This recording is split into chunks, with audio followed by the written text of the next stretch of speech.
Convite à reflexão número 118. Renascimentos. Olá, meu nome é Mônica de Paula, sou do Grupo Espírita Assistencial e Filantrópico Joana de Ângeles. O convite à reflexão de hoje é baseado no livro de Joana, chamado Jesus e o Evangelho à luz da psicologia profunda. Falaremos sobre o capítulo Renascimentos. Você já se perguntou por que você enfrenta tantos desafios? Por que não é compreendido por alguém ou várias pessoas? Por que dói tanto determinadas situações? A mentora Joana de Ângeles nos esclarece vários aspectos do sofrimento humano na sua série psicológica. Hoje, juntos refletiremos um capítulo chamado Renascimentos, que é do 11º livro da sua série. E ela começa justamente com um capítulo do Evangelho de João, capítulo 3, relatando o diálogo de Nicodemos com Jesus. Nicodemos era uma figura pública muito respeitada.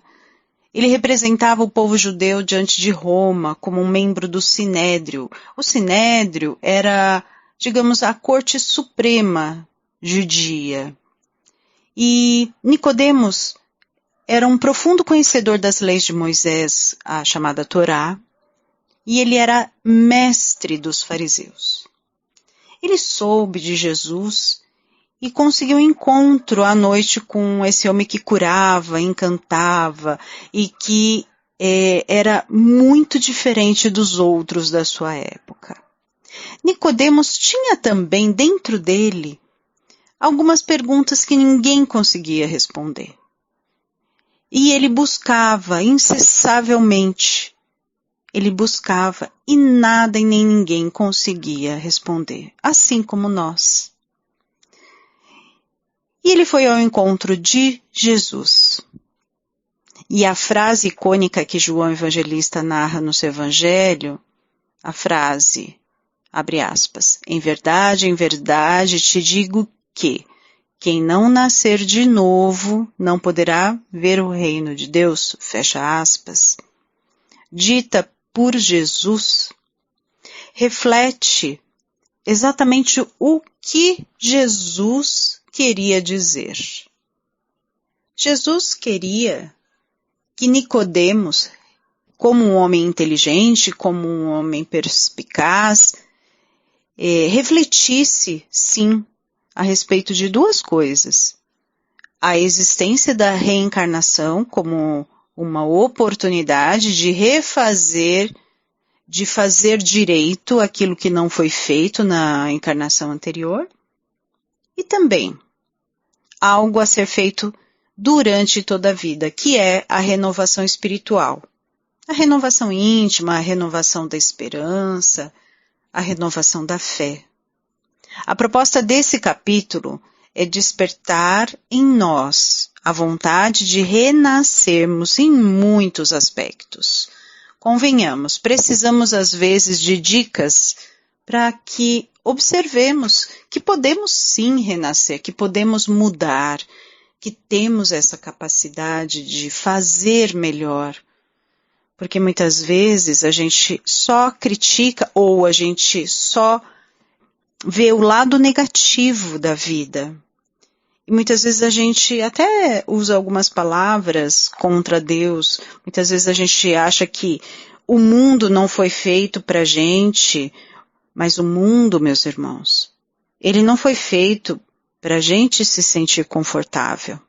O mundo foi feito para que nós possamos evoluir. E é por isso que precisamos aprender a viver nesse mundo. Mesmo que tivermos culturas e conhecimentos, mesmo que formos pessoas sem nenhum conhecimento, sem nenhuma cultura, sempre vai ter o que reconsiderar, o que reeducar, o que aprender. sempre. Aquele que disser, já sei de tudo, esse sim verdadeiramente não sabe de nada. Porque há muito o que aprender nesse planeta, há muito o que aprender durante a nossa existência. Então vamos lá, busquemos o exemplo de Nicodemos no aspecto da humildade e da boa vontade que ele teve em abrir o seu coração para novos e engrandecedores ensinamentos. Joana de Ângeles esclarece que temos muitos renascimentos durante a vida quando optamos por renovarmos nossos valores, por renovarmos nossas crenças, que muitas vezes elas são equivocadas. Por exemplo, às vezes a gente tem a crença de que a gente é burro, que a gente é burra. Isso não é verdade. Nós não somos. Podemos ter até um intelecto não compatível com um gênio, mas burros nós não somos. Então, a crença está equivocada. Isso não é verdade. Outro tipo de crença. Por exemplo, a crença de que o dinheiro é ruim. O dinheiro em si não é ruim. O que é ruim é a empregabilidade dele de maneira equivocada, de maneira errada. Vejamos, numa instituição, como por exemplo a nossa instituição Casa de Lucas, que é ligada ao nosso grupo espírita.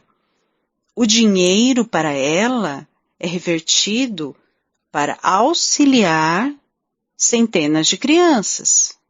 Então, o dinheiro bem empregado, ele não é ruim. A crença, por exemplo, de que só consigo conviver com alguém do meu lado. Não, nós conseguimos sim viver só nós mesmos, por exemplo, numa casa, ou trabalharmos sem que precisemos do auxílio de uma pessoa 24 horas. Ou, por exemplo, uma crença de que eu não sou capaz de eliminar um vício, não sou capaz de eliminar um defeito. Não é verdade. Você é capaz. Você é capaz de eliminar. É capaz de eliminar aquilo que é ruim, não só de dentro de você, como da sua vida. Todos os dias, meus irmãos, somos agraciados com 24 horas, as quais nós vamos conduzir os nossos compromissos e vamos agir do jeito que quisermos. E na maioria das vezes nem percebemos que algumas leis, que elas são universais, nos impulsionam à evolução. Então, vejamos e compreendamos. Lei universal. O que quer dizer uma lei universal? É lei que comanda tudo e a todos, desde o universo até as células pequenininhas, até os átomos, os prótons e os nêutrons. E tudo está dentro da lei da evolução. Então, se a gente observar que tanto o nosso corpo, quanto o universo, quanto o nosso planeta, tudo o que há na criação evolui, obviamente que a gente vai entender que o nosso autoaperfeiçoamento também vai caminhar nessa linha de evolução. E a gente vai, através das encarnações, aprimorar o nosso ser com as várias experiências vividas. Existe uma outra lei universal também chamada Lei das Unidades Coletivas. O que quer dizer isso? Que nada existe isolado. É da lei a necessidade de fazermos parte de um grupo, parte de uma sociedade, de um país, de um determinado planeta. Nós precisamos estar juntos para aprendermos uns com os outros e nos ajudarmos. Outra lei, olha lá, a lei do transformismo. O que quer dizer isso? É a trajetória que segue o seu processo de desenvolvimento. Existir, viver, significa mover-se numa trajetória de melhorias. Então quer dizer que eu vou mudar? Sim. Querendo ou não, sim. hoje ou amanhã, ou daqui a 10 anos, ou daqui a 100, outra encarnação, sim, a gente vai se transformar.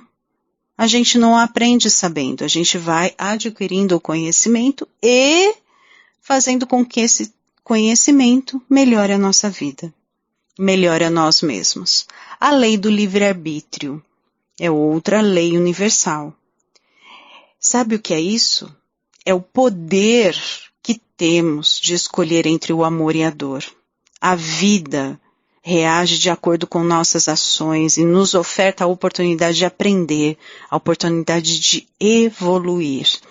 Tem um post na internet muito bonitinho de um homem semeando sementes de laranja. Aí o desenho dele, ele jogando as sementinhas na terra, mas pensando que ele vai colher uva. Se ele está semeando laranja, não tem condições dele colher uvas. Assim somos nós. Então, observar o que nós estamos semeando. Observe o que você está semeando. Para, analisa, pensa. Veja o que você está semeando, porque a lei do livre-arbítrio é essa. A gente pode semear o que quiser, mas a colheita vai ser obrigatória. Quer saber as respostas para suas dores e para os seus desafios? Então vamos lá. Todas as dores, todos os desafios, todos os problemas, as dificuldades, a missão, enfim, todos são alertas para que você perceba a vida mais leve, para que você haja com mais leveza, para que você mude a sua sintonia. As curas que Jesus fazia pode nos fazer refletir também a respeito da nossa incapacidade de ver, enxergar a realidade dos fatos, quando correlacionamos curas dos deficientes visuais que Jesus fazia, ou seja, dos cegos, a nossa capacidade de enxergar e de ver a realidade dos nossos fatos.